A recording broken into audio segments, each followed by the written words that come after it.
You might be thinking, well, it's pretty obvious why the Romans built straight roads. It was efficiency. The Romans gave us efficiency, therefore we will build straight lines from A to B. Well, you might be thinking, well, actually it was to do with security, because if it's a straight road, we have no corners, no hidden bits, we're not going to get attacked. And of course you might be thinking, this is bravado. We are the Romans, we came here and we conquered. We will do exactly as we please. Or you might be thinking, of course, well, the Romans didn't build straight roads. Now, whilst there is perhaps an element of truth to a small degree on some of those, well, it's more consequence of them being built in a straight route rather than the reason for. There is, however, another reason rarely considered as to why the Romans built straight roads. A reason that's steeped in history, centuries of evolution. I have a theory. Hear me out.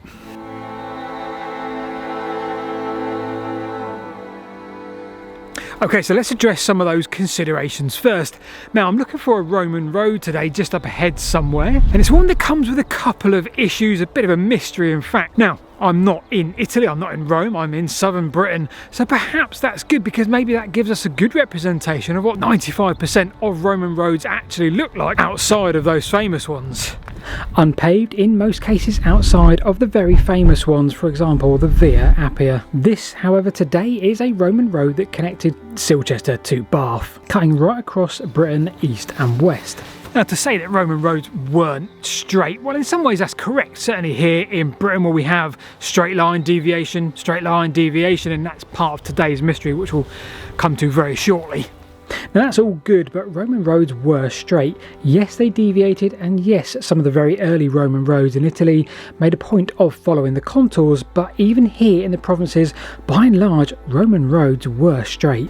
Okay, context in hand, the route today kind of in hand, mystery coming up. Let's strike off a couple more reasons as to why I believe that Roman roads weren't built in straight lines before we get to my hypothesis of the day. So the Romans were noted for their efficiency, from everything that was built ergonomically, from aqueducts, their architecture. What did the Romans do for us? Well, aside roads, aqueducts, advertising, fast food, the calendar, plumbing, sanitisation, heating, not a lot. So when we think of their routes through the landscape, well, it's natural to assume that the key priority was a straight route from A to B. But don't forget, the question here was, why did they build straight roads? So the fact that there were new rulers in town meant that they could just build roads wherever they wanted without anything stopping them. But it doesn't tell us why they did it, it just tells us that they could. Now, the Romans could have just rocked up and built on top of pre-existing trackways. I've only found 2 examples of that being confirmed to be the case. You can watch a video on that just here. Now, they didn't do that. Instead, they built terraces into hillsides, they built on top of marshes, they built embankments, sometimes through valleys. All of these examples, which really don't show the most efficient use of the landscape. Now, I was going to show you a Roman road, but we do have a big gate and a fenced off area hindering our progress. Might have to find a different way. Right, mission accomplished just ahead of us. There is big agger that I was expecting right here. If I stand on top of it, never comes out on camera. So here we are, we've got that way to the west, and I'm stood right on top of the big agger now, and through the trees there, again you'll never see it on camera, but through the trees there somewhere is the journey to the east, journey to Silchester, and exactly what I wanted to find today. Perfect. But I did tell you there was a mystery to be had on today's journey. Let's tackle that now before we look at more hypotheses of why Roman roads are straight. Let's stick a 90-second timer on the clock because I don't want to get too carried away with this mystery. So let's start that right now. Okay, have a look on the OS maps or the LiDAR and you can see 2 bits of well-preserved agger or earthwork. Here's one of them right here, ditch this side, agger in the middle. Now, the mystery comes because those 2 earthworks, well, they aren't aligned. You can draw a line through them. They don't quite match up. There's one here in this woods. It's got a terrace down the other side over there. And there's another one, but I can't show you any of this because it's completely fenced off. So Okay, so back here, first of all, it was assumed by a man called Toller that he just drew a straight line between these two, lined them up and said, okay, that's exactly where it went. And this street, this road would meet Ermine Street, maybe 3 or 4 miles in that direction at Wickham, but we've never found a junction there where they join. Berkshire Archaeological Society really took a look at this and they suggested actually, if we take the alignment of the other one back where we were, well, that lines up with the junction that they did find more recently. And we can assume, therefore, that this was an addition thereafter to help get down the valley just beyond us, and they therefore built a terrace. Now, what that means is this was a secondary consideration. The planned route was over there somewhere. And what that tells us again is that maybe Roman roads were planned and they were built to some degree, but then afterwards they post-tackled obstacles like the valley. This isn't the first example I've seen of this. Chute Causeway being another, where we do have evidence of a route plan that they didn't take. Anyway, hopefully I'm in time. If not, well, whatever, let's get back on track with why the Romans built straight roads.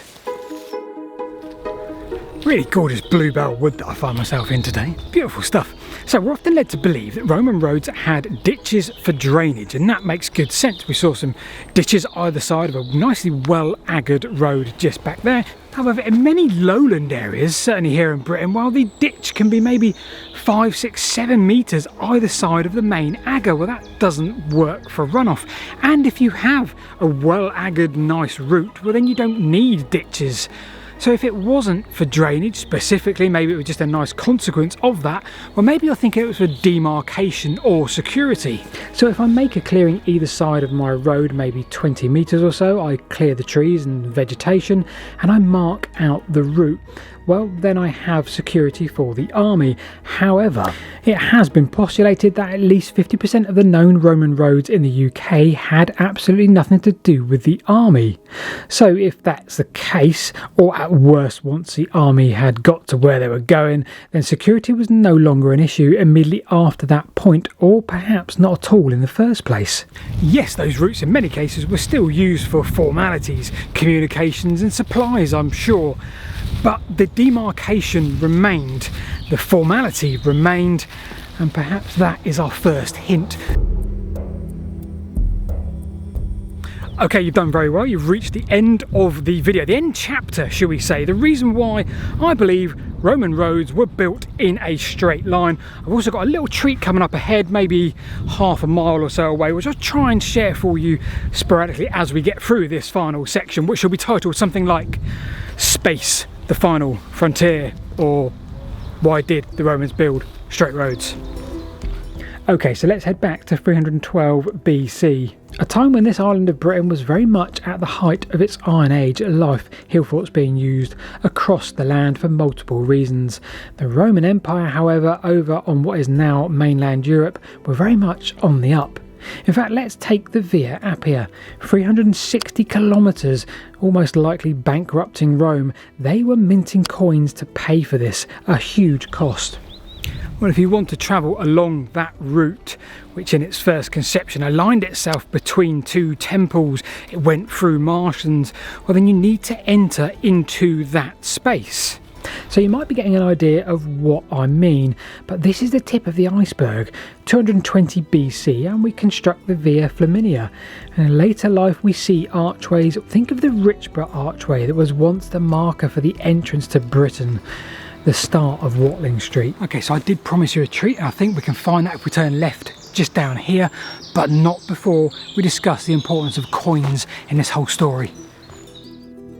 Okay, so let's jump forward to 19 BC and we start to see coins with archways on them, bridges on them, and we start to see entry points to these routes, and we start to see the wheel depicted on them.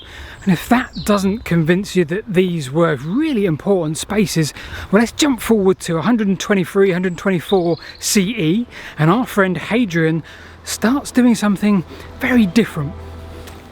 We have a bridge inscription, a sort of big rectangular load of Latin, and it tells us that Hadrian repaired part of the Via Appia, a 15-mile stretch, huge, great big inscription telling us all about it, and it cost 2 million sesterces. 72% of this was paid for from the Empire, the rest from local landowners. So in total we have 2 million sesterces. Well, think of a Roman legionary. They as individuals were paid around 1,000 sesterces per year, and we have 6,000 in a legion. Therefore, a payment to an entire Roman legion army would get you just around 45 miles of Roman road repair. Now after that point we have seen inscriptions on milestones about repairs of roads. Well, I've often gone on about milestones, and a lot of them after this period are honorific. They're just there to say we honour the emperor of the time. But I guess when you think about it, if the road was in a state of repair, well then that milestone doesn't work. That's quite mad, and really does underline the importance of the role of the state and the emperor in the Roman road upkeep, and also the importance of the space itself.